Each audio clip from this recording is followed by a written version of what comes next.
अभी भी सोते रहोगे तो सो जाओगे। आने वाली नस्लें कहेंगी कि हमारे बाप दादा आजादी में जी लिए और हमें गुलामी में छोड़ गए।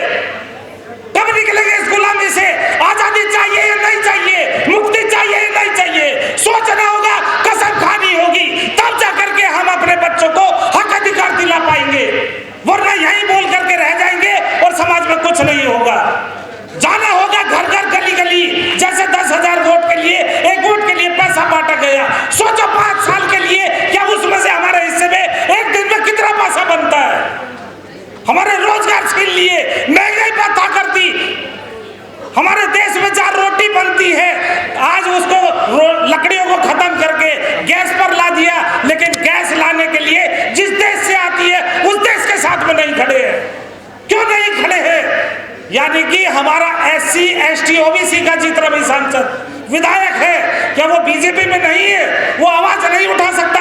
बाबा भीमराव अम्बेडकर साहब ने एक वोट से पूरी सरकार हिला दी थी। आज कितने सांसद है OBC के, कितने SC के हैं, कितने ST के हैं? क्या सरकार नहीं गिर सकती? तुरंत पलट सकती है, तुरंत रातों रात एक पल में पलट पड़ सकती है, लेकिन नहीं पलटाना चाहते। तो इसके जिम्मेवार हमारे OBC समाज के, SC समाज के, ST समाज के ही सांसद विधायक है। अपनी जातिगत जनगणना के लिए तरस रहा है। आज आजादी हुए कितने वर्ष हो गए, लेकिन ये आजादी झूठी है और देश की जनता भूखी है। लेकिन इसका हमारा संविधान होते हुए, संवैधानिक पदों पर बैठे हुए मनुवादी विचारधारा क्यों सक्सेस हो रही है? क्या देश संविधान से चल रहा है? नहीं, मनुवादी लोगों की विचारधारा से, मनुवाद से चल रहा है, मनुस्मृति से चल रहा है। आज हमारे देश में OBC समाज को कितना हक अधिकार है? 27% मिलना था, लेकिन 52% होते हुए 1931 की जनगणना के अनुसार पूरे भारत देश में यदि हम चर्चा करते हैं, चाहे वो किसी भी मजहब में हो, किसी भी विचारधारा में, किसी भी पंथ में, तो करीब 80% OBC समाज में आते हैं। कुछ हमारे समाज, हमारे देश में राजनीतिक पार्टियां हैं, लेकिन उन राजनीतिक पार्टियों में OBC समाज के हों, SC समाज के हों, ST के हों या माइनॉरिटीज के हों, सांसद और विधायक या राज्यसभा मेंबर अपनी आवाज, अपनी बात नहीं रख सकते।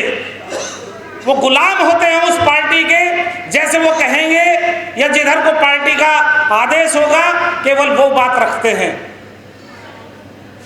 जनता ने चुना है, जनता की बातें नहीं होंगी।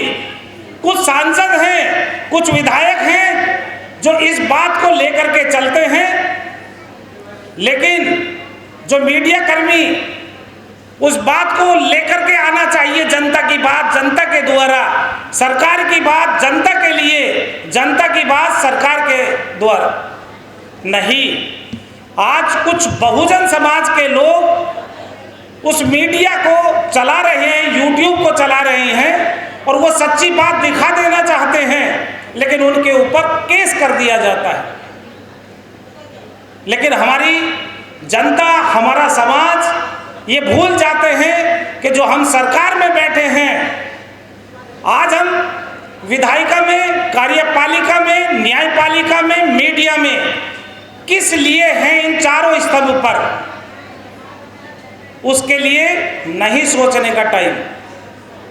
अरे जनता के पैसों से, जनता के टैक्स लेकर के आप वहां तक पहुंचे हो, वहां से रोटी खा रहे हो, तो जनता की बातें क्यों नहीं?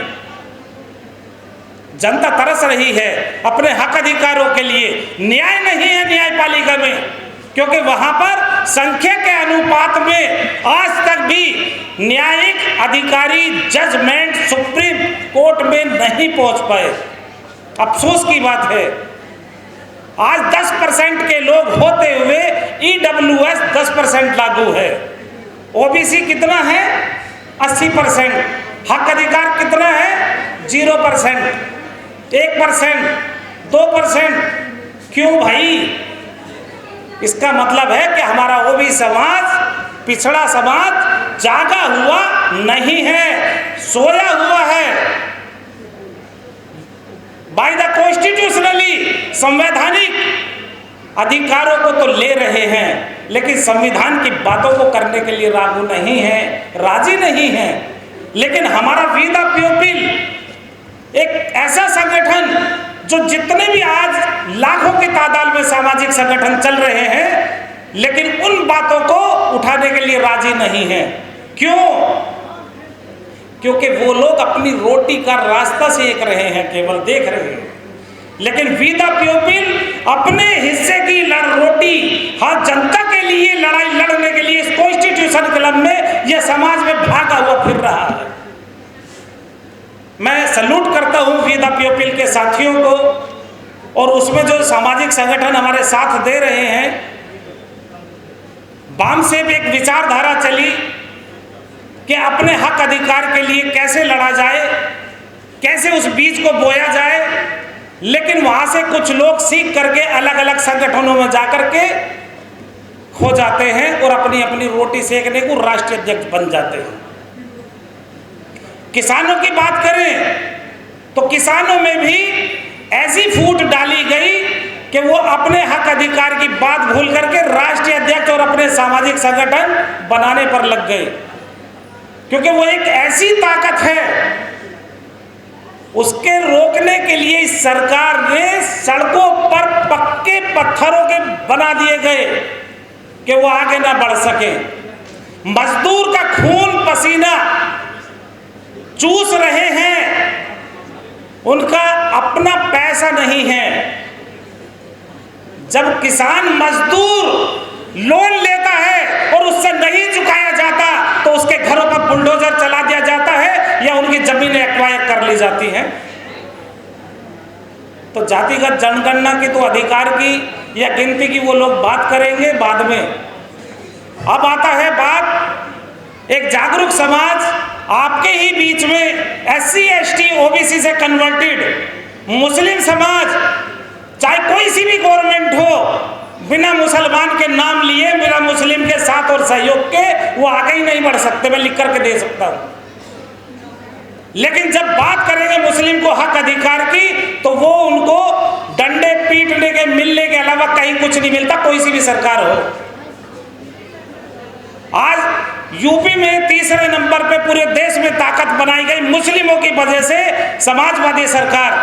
लेकिन जब समाजवादी सरकार में मुस्लिमों को सांसद विधायक बनाने की बात आती है, उनके हक अधिकार की बात आती है, तो आवाज नहीं उठती है।